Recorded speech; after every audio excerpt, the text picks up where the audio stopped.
दोस्तों, एक किसान बैंक पहुंचता है क्योंकि उसके क्षेत्र में बूढ़ा आया हुआ था, जिससे फसल बर्बाद हो गई थी। साथियों, शासन ने क्षेत्र का सर्वे करवाया, किसानों को कुछ आर्थिक मदद देता है, किसानों के खाते में सरकार के तरफ से पैसे भेजे जाते हैं। साथियों, लेकिन जब किसान बैंक में पहुंचता है तो बैंक मैनेजर हर किसानों से कमीशन खाने लगता है। साथियों, उसी में एक किसान से उसकी बहस भी हो जाती है। किसान को तमाम कायदे कानून पढ़ाने लगता है, लेकिन किसान पढ़ा लिखा समझदार था। साथियों, वो कमीशन देने से मना कर देता है। साथियों, नमस्कार, हमारे यूनिक स्टोरी चैनल में आपका स्वागत है। मित्रों, मैं सुनील सिंह आपका बहुत स्वागत करता हूं। साथियों, और यह स्टोरी है मित्रों, बिहार का एक कटिहार जिला है। कटिहार जिला के एक कस्बा है साथियों, जो कोसी नदी का तराई क्षेत्र में आता है। वहाँ एक हरिश्चंद्र चौधरी जी का परिवार रहता है। साथियों, काफ़ी पढ़ा लिखा तो नहीं है हरिश्चंद्र, लेकिन संपन्न घराना था। साथियों, खेती बाड़ी ठीक ठाक होती थी। उनके एक ही लड़का होता है। बड़ी ही मनौती से उनके एक बेटे का जन्म हुआ है। लड़का इस समय साथियों होनहार है, लगभग 18 से 20 साल उसकी उम्र है। लड़का पढ़ा लिखा हुआ है। हरिश्चंद्र जी का परिवार अपने खेतों में ही काम कर कर अपना गुजर बसर खेती बाड़ी से ही चलता था। साथियों, एक दिन हरिश्चंद्र जी खेत पे नहीं गए थे। उनका बेटा, जिसका नाम दल बहादुर था, दल बहादुर चौधरी ही खेत पे काम कर रहे थे। उनके कुछ यार मित्र कटिहार से जो है, उनके गांव से ही एक रैली भर्ती सेना की होती है, वहां जाने के लिए निकलते हैं। साथियों, रास्ते में उनको दल बहादुर मिल जाता है। कहते हैं पटना में चलो, रैली भर्ती है, हम लोग पढ़े लिखे हैं, चलो सेना में हो जाएंगी, देश की सेवा करेंगे, नौकरी लग जाएगी, ऐश से ज़िंदगी कटेगी। साथियों, 90 के दशक के आसपास की बात है। बताते हैं कि उस समय रैली भर्तियां सेना की डायरेक्ट हुआ करती थी। जो लड़का सिलेक्ट हो जाता था उसको डायरेक्ट ज्वाइनिंग मिल जाती है। अब यहाँ हरिश्चंद्र जी को नहीं पता है, उधर मित्र चले जाते हैं, दल बहादुर भी चला जाता है। शाम को जब दल बहादुर घर नहीं लौटता, वहीं रास्ते से ही चला जाता है। साथियों, तो हरिश्चंद्र जी तमाम परेशान होते हैं। अगल बगल अपने गांव में पूछते हैं तो पता लगती है कि दल बहादुर तो अपने मित्र के साथ गया है, कहीं भर्ती है, उसके मित्र बता रहे थे वहीं चला गया है। साथियों, इसके बाद हरिश्चंद्र जी उस अपने लड़के के मित्र के यहाँ जाते हैं, पूरी जानकारी लेते हैं, तो पता चलता है कि ये पटना गए हुए हैं। साथियों, हरिश्चंद्र जी का अकेला ही एक लड़का था, उनसे रहा नहीं जाता है और घर आते हैं। घर आने के बाद सीधा पटना पहुंच जाते हैं 2 दिन के अंदर ही। घर से उस दिन तो वापस आते हैं, उस दिन जाते ही नहीं। साथियों, अगला दिन होता है, शाम को निकलते हैं और सुबह वहाँ से पटना नज़दीक ही था, पहुँच जाते हैं। साथियों, पहुँचने के बाद जहाँ बेटा का स्थान को उनको बताया गया था, वहीं जाते हैं। बेटा मिलता है। बेटा बड़ा खुशी है क्योंकि वह सेना में सिलेक्ट हो गया था। अपने पिता को और अपने दोस्त के पिता को भी दोनों लोग साथ जाते हैं। जब देखता है तो खुशी के मारे दौड़ पड़ता है और लिपट जाता है। साथियों, सोचता है कि पिताजी को बताऊंगा, पिताजी मेरी नौकरी लग गई है। लपटा हुआ है, कहता है पिताजी। उनके पिताजी कहते हैं बेटा तुमने बताया नहीं और ऐसे चले आए। लड़का खुशी के मारे कहता है पिताजी मुझे नौकरी मिल गई है सरकारी। पिताजी को कोई खुशी नहीं होती। कहते हैं बेटा नौकरी मिल गई है ठीक है, लेकिन मैं चाहता हूँ तुम नौकरी ना करो और तुम सीधा घर चलो। लड़के को कैंप से ही बुला लिया जाता है, सीधा घर लेके चले जाते हैं। धीरे धीरे समय बीतता है। हरिश्चंद्र जी के कामों में दल बहादुर भी काम बटाने लगता है। बेटा बड़ा हो जाता है, बेटे की शादी कर देते हैं। हरिश्चंद्र जी वृद्ध हो चुके हैं। काफ़ी समय बीतता है। साथियों, एक बार जब बारिश तेज होती है तो आप लोग देखेंगे कोसी नदी का बूढ़ा अक्सर क्षेत्र में फैल जाता है। कोसी नदी इस समय दल बहादुर जो थे, लगभग 38 साल के हो चुके थे। काफ़ी समय बीत चुका है। खेती बाड़ी का काम करते थे, इसी से अपना परिवार का पालन पोषण और गुजारा चल रहा होता है। बाढ़ आती है, जो फसल लहलहा रही थी, बहुत अच्छी फसल थी, लेकिन बाढ़ में काफ़ी नुकसान हो जाता है। जो सरकार थी राज्य में, वह किसानों को कुछ उनकी इस बूढ़ा से हुए क्षति को पूर्ति करने के लिए कुछ मुआवजे का ऐलान करती है, जो किसानों के खाते में पैसे भेजे जा रहे थे साथियों। इसी उद्देश्य से जो दल बहादुर थे वो अपने बैंक पहुंचते हैं पता करने कि मेरा पैसा आया हुआ है, क्योंकि अब आगम जो थी, खेती भी आंसू नष्ट हो गई थी, तो उसी से गुजारा बसर चलेगा।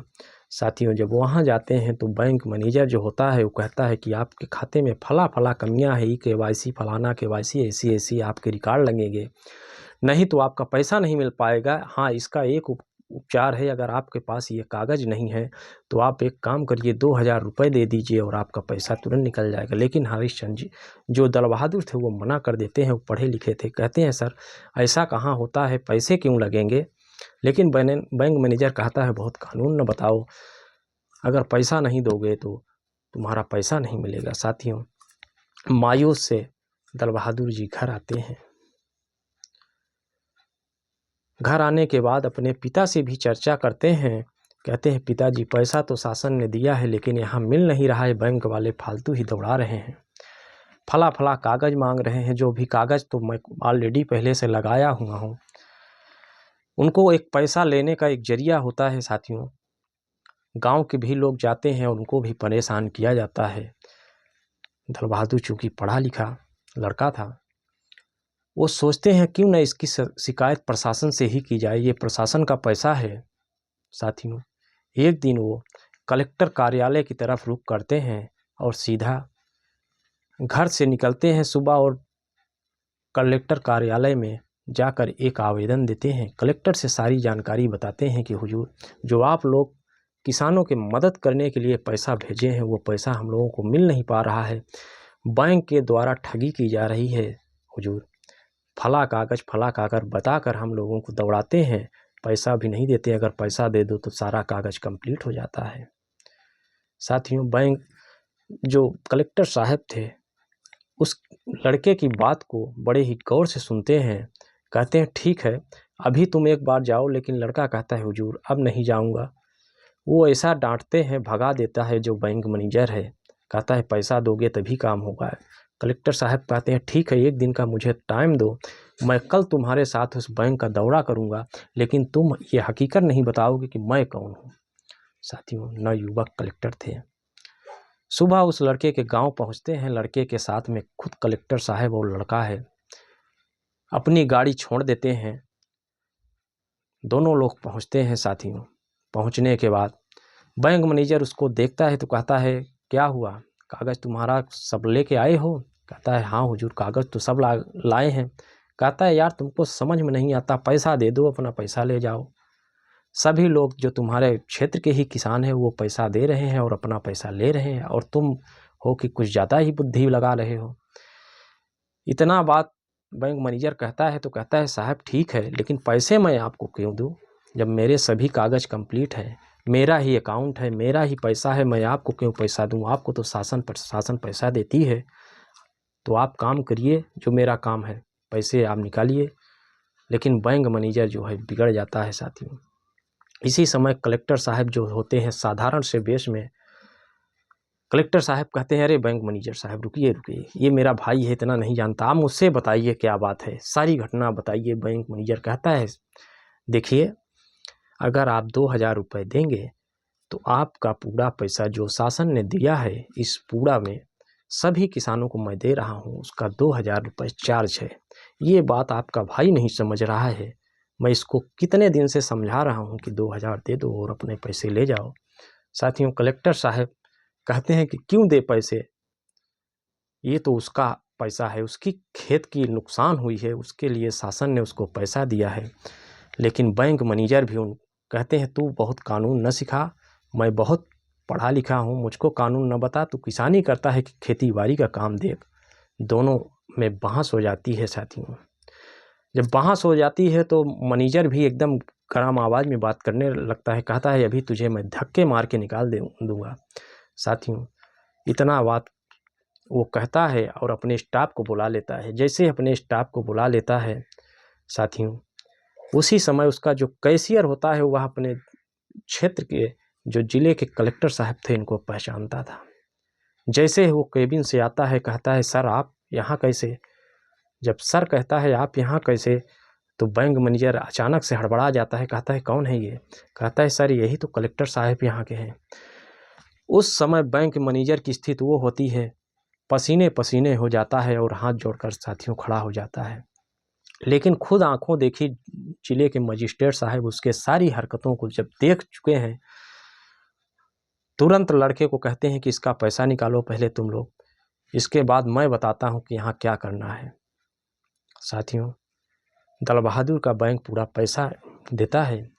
इसके बाद जो भी और साथ में उसके गांव के किसान वगैरह होते हैं, सभी का पैसा तुरंत बैंक से निकाला जाता है। इसके बाद कलेक्टर साहब डायरेक्ट अपने कार्यालय पहुंचते हैं और वहां से उस मैनेजर को तुरंत सस्पेंड कर दिया जाता है और इसके खिलाफ एक जांच बैठा दी जाती है, सख्त से सख्त उसके खिलाफ कार्रवाई करने के लिए। इधर दल बहादुर गांव पहुंचता है। साथियों, आज दल बहादुर को उस दिन की याद आ रही है। घर पहुंचता है, कहता है पिताजी अगर मैं आज 17-18 साल पहले नौकरी कर रहा था, अगर नौकरी कर रहा होता तो ये दशा न देखने को होती। खेती में क्या है, कभी बूढ़ा कभी छूड़ा। और बताइए जब पैसे भी नहीं होते तो अपना भी पैसा नहीं मिल पाता। गांव में तमाम तरह की चर्चाएं फैल जाती हैं कि दल बहादुर के साथ में कलेक्टर साहब गए थे और दल बहादुर को पैसा मिल गया है, और जो हम लोग भी जो लोग थे साथ में उनका भी पैसा मिल गया है। इन सब बातों को जब क्षेत्र में फैलती है तो लोग सोचते हैं कि लड़का होशियार है, ठीक ठाक है, पढ़ा लिखा है, क्यों ना गांव का इसको मुखिया बना दिया जाए, जरूरत पर ये लोगों की मदद करेगा। साथियों, जो गांव के बुद्धिजीवी लोग होते हैं, दल बहादुर को गांव का मुखिया चुन लिया जाता है। लोगों की जो जरूरतें होती हैं, दल बहादुर को इस क्षेत्र में काफ़ी अनुभव होता है। उनकी ज़रूरतों को